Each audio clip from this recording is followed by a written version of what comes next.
piling mo ako'y mananahan, pagkat ikaw lamang ang aking kalakasan. Sa piling mo tagumpay ko'y naranasan.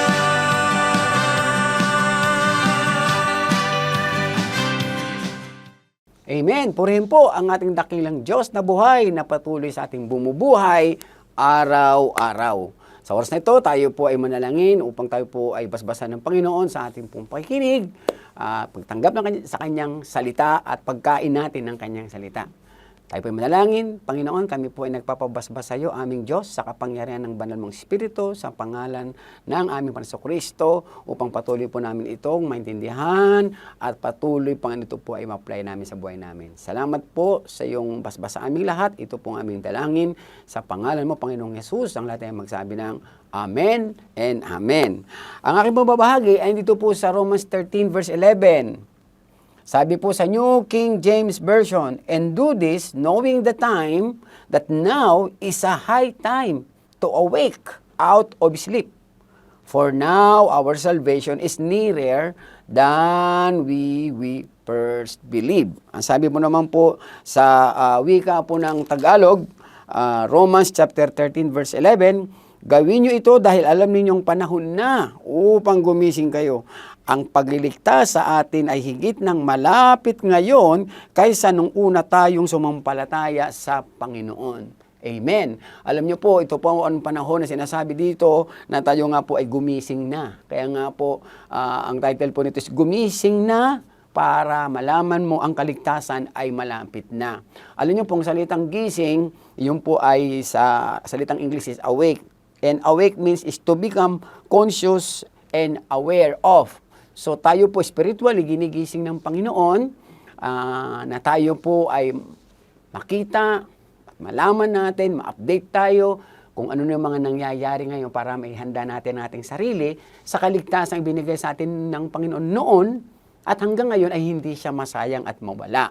Kaya nga po, dapat po alam po natin at makikita naman po natin sa nangyayari ngayon, no? Yung mga signs of the times, nakikita po natin sa mga nangyayari ngayon, hindi lang sa Pilipinas, kundi sa buong mundo, na ang Panginoon po ay talagang malapit nang bumalik sa atin at tayo po ay Kanyang ililigtas. Amen po ba? Yung po yung tinatawag na rapture of the saints or rapture of the church. Yung pong inabangan po natin. Kasi nga po, bilang isang mananampalataya, sa lahat ng ginawa ni Jesus, ikaw ay handang patawarin at handang ikaw ay iligtas ng Panginoon at ayon ng Panginoon tayo po ay magdusa. Gusto ng Panginoon ang kaligtasan natin. Hindi masayang, kundi ating pong tunay na matanggap sa Panginoon Kristo. At ito sabi ng Panginoon para hindi natin makakalimutan. Okay? At hindi mawawala, dapat po lagi po tayong gising sa ating spiritual na buhay. So, from physical to spiritual. Alam nyo po, sa physical, natutulog po tayo, napapuyat kasi tayo, napapagod. Okay, kailangan natin ng pahinga at matulog. Pero sa spiritual po, hindi. Kinakailangan, lagi po tayong conscious. Kaya nga po, pagkasing sa umaga, tayo po nananalangin. We always sure na at the beginning of the time ng ating paggising ay nakikipag-connect na agad tayo sa Panginoon through prayer. Para kung ano man nangyayari, hindi po tayo matatakot, hindi tayo ninervyusin, no? Pagkas lalo lakas ang panampalataya natin at makakapanalangin po tayo ng maayos. Kaya nga sabi ng Panginoon, kailan ba yung malapit na? Alam niyo po, sinasabi ng Panginoon na kaligtasan malapit na kasi yan po ay everyday. Sabi nga dyan sa 2 Corinthians 6:2, behold, now is the accepted time. Behold, now is the day of salvation.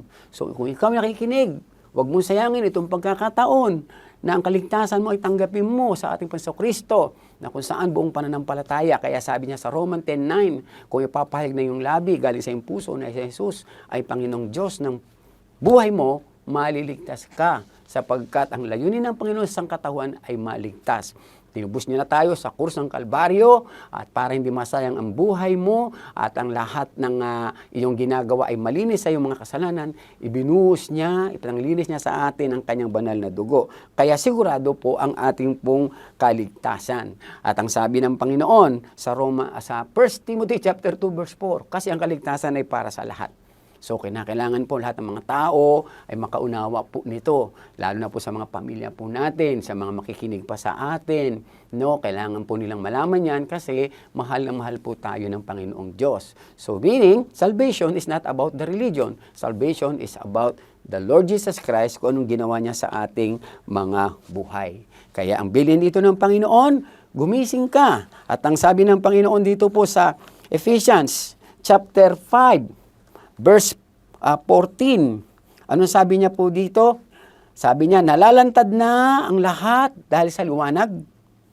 Kaya't sinasabi, gumising ka, ikaw na natutulog, bumangon ka sa libingan at liliwanagan ka ni Kristo. So, tatlong bagay po ang tinuturo dito sa atin ng Panginoon. It's about time to wake up, okay, in our spiritual life.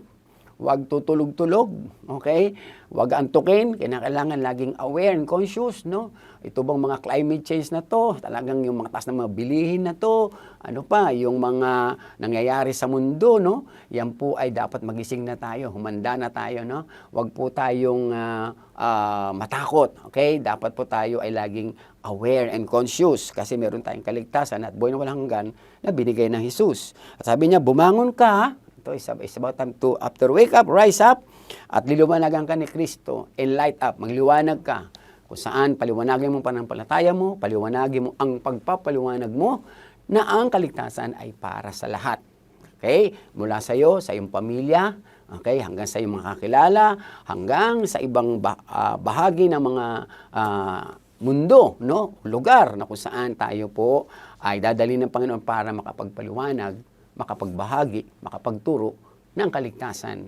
Ay matagal nang binigay ng Panginoon, ito ay araw-araw at malapit na siyang bumalik. So ihanda natin ang ating mga sarili. Amen? So nais ko pong manalangin, tayo po ay manalangin. Panginoong Diyos, marami pong salamat sapagkat pinapaalala mo sa aming lahat na kami po dapat ay laging gising sa aming pananampalataya.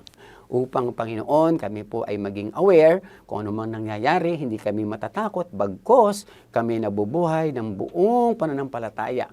Lord, thank you, Lord. Gamitin mo rin po kami na magpaliwanag paano maliligtas sa mga tao, sa aming mga pamilya, at sa aming mga kaibigan, sa aming mga kapitbahay, at sa mga saan mang lugar kami mo dalhin o makarating, sa trabaho man ito o sa ibang lugar. Panginoon, salamat po, basbasa mo kaming lahat.